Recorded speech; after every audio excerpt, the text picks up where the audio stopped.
Ikkinchi misolni ko'rib chiqamiz.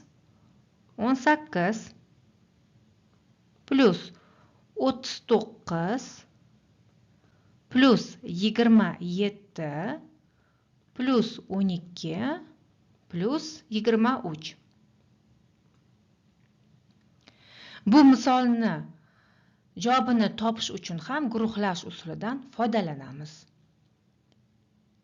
18 ga 12 ni qo'shsak, oxirida 0 bo'lgan son hosil bo'ladi. Birinchi qavs ichida 18 ga 12 ni qo'shamiz. Bu sonlar bizlarda ketdi. Ikkinchi qavs ochamiz. Ikkinchi qavs ichida 27 soniga 23 ni qo'shamiz. 39 sonini alohida yozib qo'yaveramiz.